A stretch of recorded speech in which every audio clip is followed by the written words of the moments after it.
Gary Chambers Jr. Is seeking the Democratic nomination for the United States Senate. You've seen his commercials. He is campaigning all across the state.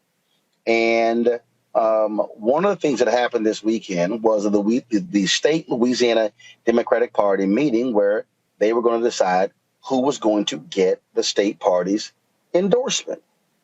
Well, there's a procedure that's followed, this process that's followed. And Gary followed that. But that's not what party leadership did. They essentially changed all of the rules to prevent Gary from being the one who is endorsed by the state party. Gary Chambers Jr. joins us right now to tell us. If you've been following social media, you'll see what happened. So Gary, for folks who don't know, so walk us through what happened here, where the meeting took place, and just what went down on this wild Saturday. Well, thank you, Roland, for having me. So this Saturday at the Louisiana State Capitol, the Democratic State Central Committee had their endorsement meeting, which is something that happens for every statewide elected office. We won the executive committee vote. There's a process by which the executive committee votes. We won that vote in a vote of 9-7. We then were supposed to be presented for an up or down vote on Saturday before the Democratic State Central Committee. The chair of the party allowed the rule that were in place to work for, and then when they got to the U.S. Senate race and the Public Service Commission, they allowed someone to get up and offer a resolution. They never even allowed the executive committee's recommendation to be made, and they did a dual or triple endorsement, which blocks us from being able to be the sole endorsed candidate like they did with the congressional candidates, which helps unlock resources to build a true apparatus and campaign to be victorious. And so the question becomes, does the Democratic Party really want to beat John Kennedy, or do they just want more moderate white men to run statewide so that campaign consultants can raise money? So let's talk about this. Okay, so you have the executive committee. How many black folks on this executive committee? The executive committee is about, I think it's majority black. Okay, so majority black. Okay, so it's a 9-7 vote. And the way it normally happens is if you get that, they then take your name, they go to the floor, and then folks vote it up or down. So meaning they could have taken your name, gone to the floor, and the membership votes. That's how they always do it, correct? That is correct. But here's the caveat, Roland. In March, they changed the bylaws to ensure that only one candidate, the candidate who comes from the executive committee, could be nominated, because in order to nominate someone else, you had to nominate them 5 days prior to the meeting. So the chair, we believe, created these bylaws in anticipation that I would not win the executive committee's endorsement. So I wow. recourse. And it backfired. So okay, so first of all, who is the chair? Her name is Katie Bernhardt. And Katie, white, black, and what part of the state is she from? Katie Bernhardt is white. She's from the Lafayette area of the state of Louisiana. Katie actually came to power. There was the chair of the Black Caucus, State Representative Ted James, who now works for the Biden administration, was seeking the chair, and Katie kind of operated a coup to get him out of the race to take the chairship of the party from a black man, and now she's preventing a black man from being able to win the endorsement in a statewide election, the first time a black candidate beats a white candidate in this process in Louisiana history. So, okay, so they changed the rules in March for one candidate. And so you get that. So tell people what then happened, because this is what blew me away, when she all of a sudden pulled 50 proxies out of her pocket, just out of the blue. So a resolution was presented, which the rules say that in order for a resolution to be presented to the body, it has to be 15 days prior to the vote. She suspended that rule.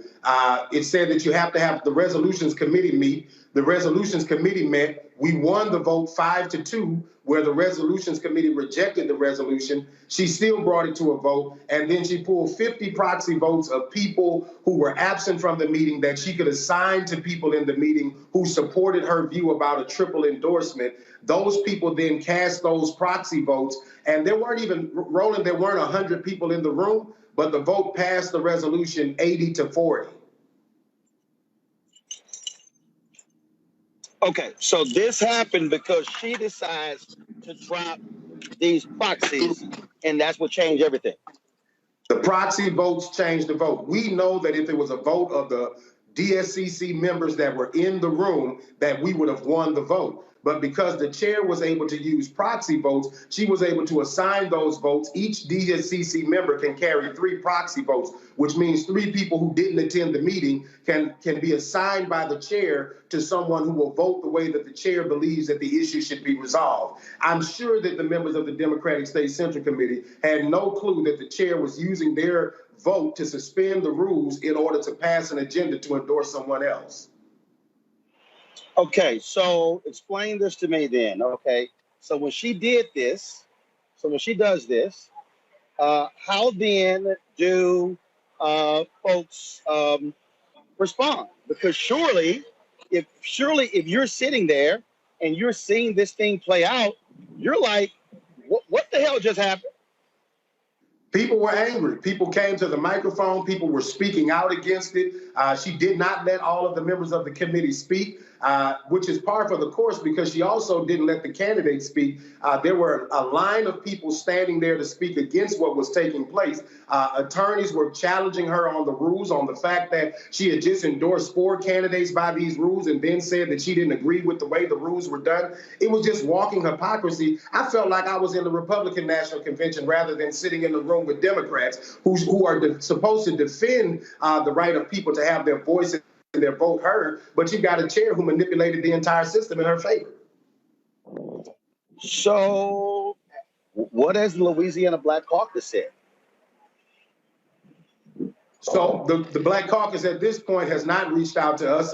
We've had conversations with members of the caucus. I believe that the caucus should take a position on this. A member of the caucus is the person who brought the resolution. And so I think that members of the Black Caucus should question if a qualified Black candidate wins in the Democratic Party's endorsement process and the party sets precedent by approving 4 candidates for office through the same process in the same meeting, how then does a member of the caucus and the chair of the party strip away the sole endorsement from a Black candidate and the Black Caucus be quiet about it? And the thing here is you've abided by all the rules. You did everything the right way. And it seems they're pissed off that you actually worked the system and was going to come out ahead. Roland, for me, that's what's the most egregious about it all. We played by the rules that they set. When they bent the rules and made the rules rigged so that if we didn't win, we would have no recourse for a floor vote, and we still jumped that hurdle and won. And then to have the chair of the party. By the way, Roland, this woman told me last October that a Black man could not win in the state of Louisiana. She failed to tell me that a Black man couldn't win in the state of Louisiana because she would do everything in her power to prevent him from winning. And on that particular point there, I mean, what you're dealing with is there's this assumption that, only a white conservative Democrat can win in Louisiana. But hell, you got to win the primary first. Well, here's the deal, Roland. There are 900,000 registered voters Black voters in the state of Louisiana. John Bel Edwards, the Democrat that is the governor of the state of Louisiana, would not be the governor of Louisiana were it not for Black voters. In the election where he won, 450,000 Black voters showed up to vote for him. John Kennedy, the senator I'm running against, was elected with 536,000 votes. If 450,000 Black votes showed up to elect the Democrat governor that's there, and John Kennedy won with 536,000 votes, the math is there. We can win this if we have a party and the resources to actually go out there and build infrastructure to defeat Republicans. What you see on display is why Louisiana continues to fail to Republicans, because we have quasi-Republicans leading the party. And on that particular note there, when you talk about what's happening with those Democrats, and how they're supposedly leading in Louisiana. How in the hell do you think you're going to get black people to be interested if they're trying to screw you over? Look, you've got people like James Carville out there. They've been trashing you, attacking you for this other candidate who, last I checked, didn't he just become a Democrat? Well, he didn't vote for President Obama, that's for sure. And he's not supportive of reproductive rights. He doesn't support student loan forgiveness. For God's sake, Roland, if you wanted to be a Republican, you could have just went and joined the party. We need people who actually care about the things that Democrats care about on the ballot. We keep chasing this mythical white margin when 50% of black voters in the state are staying home. 30% of white voters in this state consistently show that they want a Democrat elected. 50% of black voters have stayed home in the election where we elected a Democrat statewide because we ran a moderate Democrat who does not share their values. And so I believe we could turn that base out at a higher number if we are activated behind the things that are important to the base of the party. What's the next thing for you? What are you going to do? Well, we are calling for the resignation of Katie Bernhardt after the conduct that she displayed at the meeting. I don't know if Katie understands, but I don't take kindly for people playing with me in the process. And so as long as she was playing in private, I allow the political process to play out. But she played with us in public. And so we're going to take every recourse we can to try to have her removed as the chair of the party.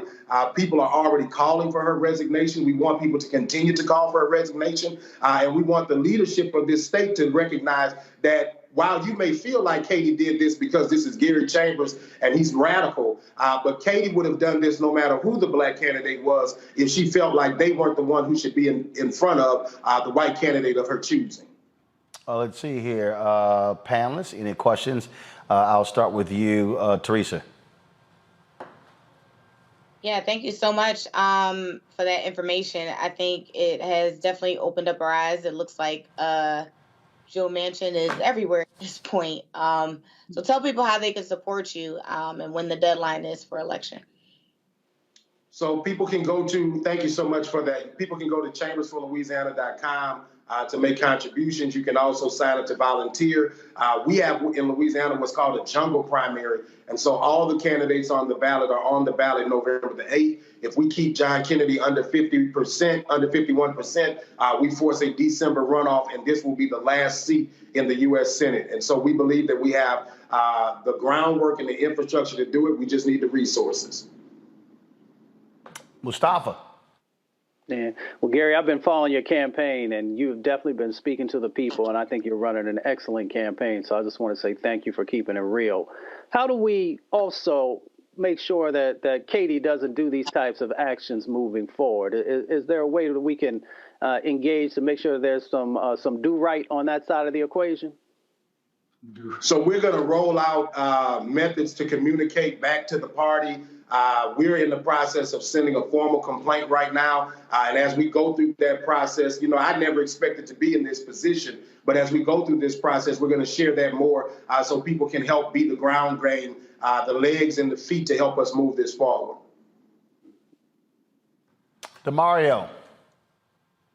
What's up, Brother Gary? I appreciate your commercials. I really love the one where you had you were shooting the Confederate flag or burning it up, man. Keep doing what you're doing. Again, we know that you're getting treated unfairly by the Democratic Party, but more than anything else, we need people to vote for you so you can unseat John Kennedy. So I want to go with Teresa stated. Tell us once again how we can help you tangibly right now from wherever we are. I'm in Oklahoma. How can someone like me that does not live in Louisiana, how can we help you? You can go to our website and donate. You can sign up to volunteer on our website, Chambers for Louisiana. There's a Take Action tab there. For us, we're going to organize something different and bringing people to Louisiana for days of action where you can come and get on a bus this fall and knock some doors for us to help us galvanize people around this state. And you can call all your aunties, cousins, and grandmas that are black folks in Louisiana and show them these videos, because I don't believe that the people of Louisiana will take too kindly to the treatment that Katie Bernhardt has done to a black candidate running for office. And the thing here is, again, so Gary, so explain to people again when you say jungle primary, because they hear that. So what actually happens on Election Day in November?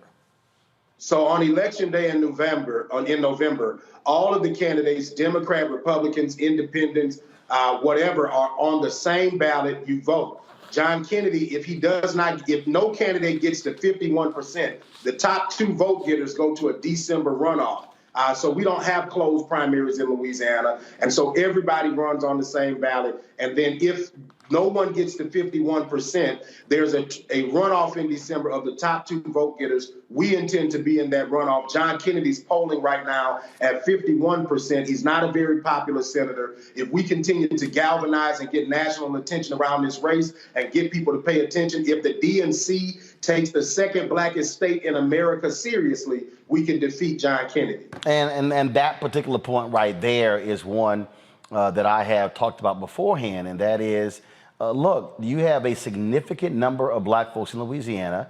That was a federal court that ruled that Louisiana should have a second black congressional district. The Supreme Court put a hold on that. And so the reality is, if the resources are poured into Louisiana, again, you could potentially have Louisiana do what Georgia did, and that is, if you were able to register a lot of these unregistered black folks and turn folks out in numbers. Unfortunately, when you talk about black turnout, I think you had put it out beforehand, the low numbers of black turnout in the 3 largest cities in the state.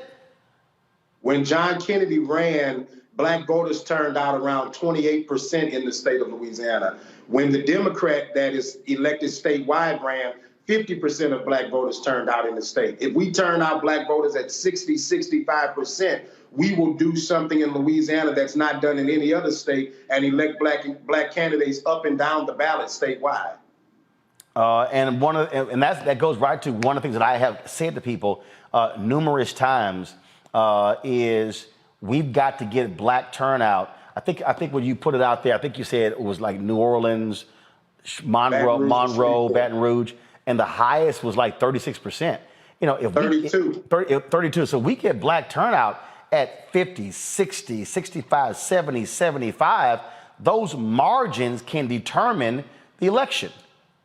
They absolutely will. They absolutely will. And we've seen it done. We did it in 2015 and in 2019 with John Bel Edwards. The problem is the party has only activated behind moderate white men. And so the reason we haven't seen it done is because we haven't activated behind anybody other than moderate white men. And so if we want to see people elected in this state that look different, think different, and actually produce for Louisiana, Roland, I always lead with the numbers. Louisiana ranks 50th in the nation. And we rank 50 in crime and 49 in opportunity. And I think we rank 50 in crime because we rank 49 in opportunity. If you change your leaders, you'll get a change in your community. You mentioned the effort to go door to door. First of all, how is that process going? Are you getting support from organizations when it comes to signing people up, things like that? We are the only campaign that's currently knocking doors in Louisiana, and we're excited about it. We're knocking all over the state with volunteers. As students come back on campus at all of the universities around the state, we intend to ramp up our volunteer apparatus. And so we're just activating and building out as we go. Of course, it takes financial resources to make all of these things move. And so our fundraising is working in concert with that so that we'll have the resources to get it done. All right, then. And so, as you said, you're looking for folks who want to assist, who want to support. And I also take it that you're going to a lot of those places where black folks are in rural Louisiana who otherwise are ignored by those white, moderate to conservative Democratic politicians. We were in Jackson, Louisiana just last week talking to folks in East and West Feliciana because those folks are dealing with things in their communities and not getting any attention from their elected leaders. And so we're spending time with people in small towns and big cities to talk about the change that we can make happen for the entire state of Louisiana. Well, it's one of the things that I keep trying to tell people, the best way for a person to lose is never to run. And at the end of the day, you got to actually put it together, and you got to put a campaign together. And I just want our people, and sure, I guarantee you, there's somebody who's watching right now who's saying, see, right there, those damn Democrats, that's why I can't support them. But the reality is, you are running as a Democrat. We can actually change the party, and we can change the party with the power of our vote. And all of a sudden, we start throwing folks out who right now have power, and by voting our numbers, then guess what? That'll get their attention. No doubt about it, brother. We just got to keep pushing. All right.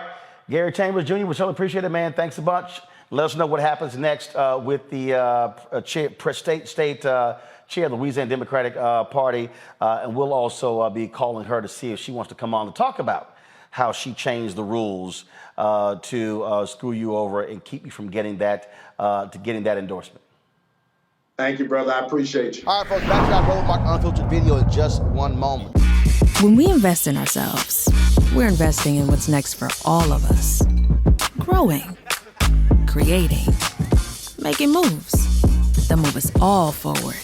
Together, we are Black beyond measure. Folks, Black Star Network is here.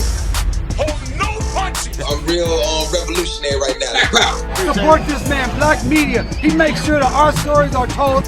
Thank you for being the voice of Black America, Roland. Stay Black. I love y'all. All momentum we have now, we have to keep this going. The video looks phenomenal. See, this difference between Black Star Network and Black-owned media and something like CNN. You can't be Black-owned media and be scared. It's time to be smart. Bring your eyeballs home. You dig?